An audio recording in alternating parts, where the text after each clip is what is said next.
Wesh les gars, bien quoi, ici Maro, on se retrouve pour la review du chapitre 985 de One Piece, j'espère que vous allez bien. Moi ça va super bien, on est presque 600 abonnés, wesh vous êtes des fous, j'ai presque une flotte là, ça commence à arriver. Je sais pas comment vous remercier, je vais continuer à travailler, à essayer de vous apporter de la qualité, à améliorer tout ça. Restez branchés, d'ailleurs cette semaine il y a 2 petites vidéos qui vont arriver, c'est du coup différent, ce sera pas par rapport au scan, vu qu'en plus il y a une pause, ça va faire du bien. Vous n'hésiterez pas à me dire ce que vous en pensez. Ce chapitre du coup il était vraiment cool et on en vient à se poser une question à la fin de ce chapitre, c'est ça va donner quoi cette alliance?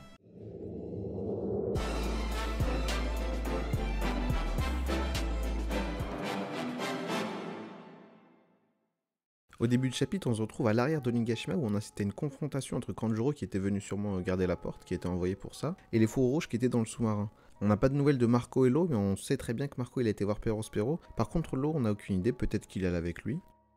On se retrouve une nouvelle fois avec une belle image de Kanjuro le traître, toujours aussi énervé dans le rôle du méchant, c'est vraiment plus du tout le loser que c'était, et ça fait plaisir parce qu'on en avait marre de ces dessins vraiment claqués. On en vient carrément avoir du mal à distinguer le vrai du faux dans son armée, et franchement les soldats sans tête qu'il a créés, ils sont vraiment incroyables. De l'autre côté, les faux rouges répondent aussi présents avec Inuarashi et Nekomshi qui ont de nouvelles armes à la place de leurs membres, et franchement ça fait trop plaisir le petit clin d'œil à Shiki. N'hésitez pas à regarder le film Strong World si jamais vous l'avez pas vu, il est incroyable et c'est vraiment mon film préféré. On a ensuite un affrontement entre Kiku et Kanjuro dont malheureusement on verra pas l'issue. On verra juste à la fin du chapitre Kiku en larmes avec sa lame dégoulinante de sang ou d'encre, on sait pas. Personnellement je parierais pour de l'encre parce que pour moi Kanjuro à la fin il va se battre contre Kinemon et ça fera un beau combat entre d'un côté le plus fidèle vassal d'Oden et de l'autre le meilleur espion d'Orochi et ce sera incroyable.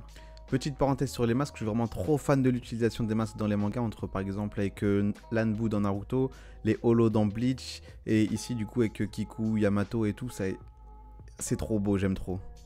Luffy et Yamato se rapprochent de la scène et on apprend que non seulement Yamato voulait prendre l'American Ace, mais qu'en plus elle veut rejoindre l'équipage de Luffy actuellement. Et ça, franchement, je sais pas quoi en penser.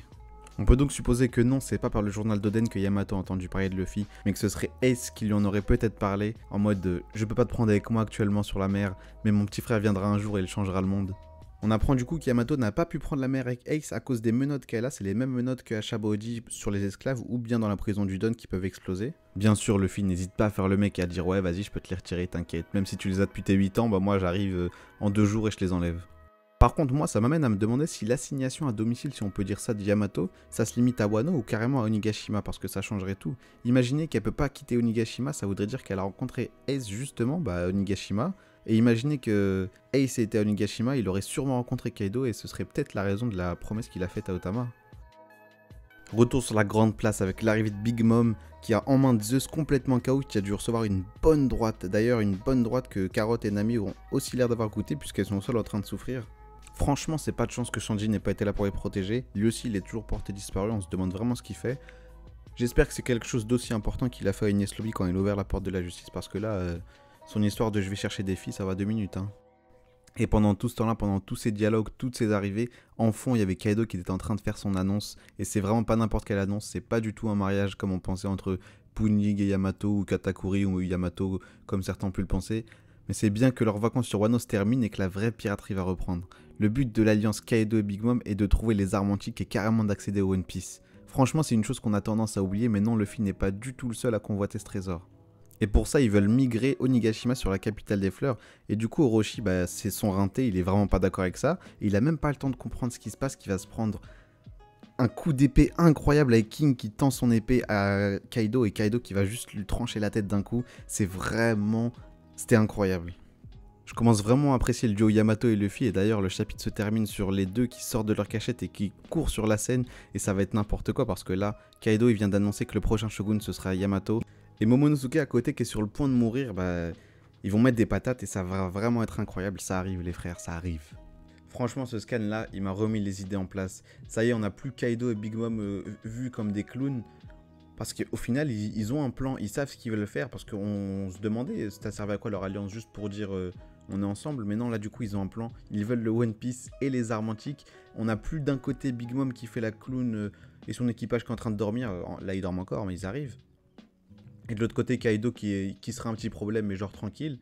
Là on a les deux, ils ont un objectif, et quelqu'un qui a un objectif, c'est quelqu'un de dangereux. J'ai trop hâte de voir la suite, parce que là, Vraiment, il y aura tout le monde sur la grande scène, il y aura tout le monde. Il y aura des clashs de Haki des rois de fou. Et c'est un truc de fou, j'ai hâte.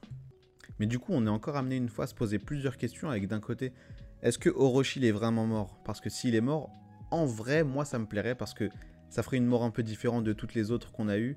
Enfin, on n'en a pas eu beaucoup, justement, c'est ça le problème. Et ce serait chiant que là aussi, il soit pas mort. Et surtout que là, il est mort sur une scène incroyable et King qui tend son épée et Kaido qui la prend d'un coup et qui le tranche direct. C'était magnifique, j'ai trop kiffé ça. Mais de l'autre côté, on sait que du coup, Orochi, c'est pas du tout quelqu'un de con, il est intelligent, sinon il serait pas shogun. Hein. Et il a un fruit, c'est le Ebi Ebinomi, si je dis pas de bêtises, c'est un serpent à 8 têtes. Et il y a des théories qui disent que il y a qu'une tête qui est morte, etc., etc. Mais bon, moi je me dis, c'est pas un Logia. Il est pas transformé, je pense qu'il est mort. Hein. J'espère qu'il est mort. Même s'il est pas mort du coup de la main d'un Kozuki comme on l'espérait pour reprendre la place du shogun, bah on verra. Et à côté du coup pour le One Piece et les armes antiques, on en vient à se demander c'est quoi leur plan. Parce qu'ils vont pas parler ça bêtement, ils ont dû en parler. Et ils doivent savoir comment le faire. Même si je pense pas que Pudding ait le pouvoir de déchiffrer encore les poneglyphes. Sur la place, il y a Robin. Et on a été prévenu maintes et maintes fois dans le manga que Robin, à un moment, les plus grands pirates voudront la kidnapper parce qu'elle sait lire les poneglyphes et c'est la clé pour le One Piece. Et c'est vrai. Faut pas que ça refasse une Enies Lobby, là, faut pas qu'elle se fasse capturer. Là, elle est en train de s'inquiéter pour Nami, mais cours, je sais pas, va te cacher, fais quelque chose. L'arrivée est donc terminée, on s'approche grandement du chapitre 1000, plus que 15 chapitres, c'est un truc de fou, j'ai trop hâte de voir ce qui va se passer, parce qu'on sait qu'Oda, tous les 100 chapitres, il nous pond une masterclass, un truc inoubliable, et là, je sens vraiment que ça va marquer l'histoire, ce qu'il va faire. Je sais pas du tout ce que c'est, ça m'étonnerait que ce soit la mort d'un Yonko, ce serait rapide quand même 15 chapitres pour en tuer un. Mais j'ai trop hâte et on va voir ce qui va se passer. N'hésitez pas les gars à me dire dans les commentaires ce que vous avez pensé du chapitre. Est-ce que Orochi est mort? Est-ce que Yamato va rejoindre l'équipage? Quel est le plan des Yonko pour atteindre le One Piece et les armes antiques? Il y a trop de questions, n'hésitez pas à me dire ce que vous en pensez. Et je vous dis à dans 2 semaines.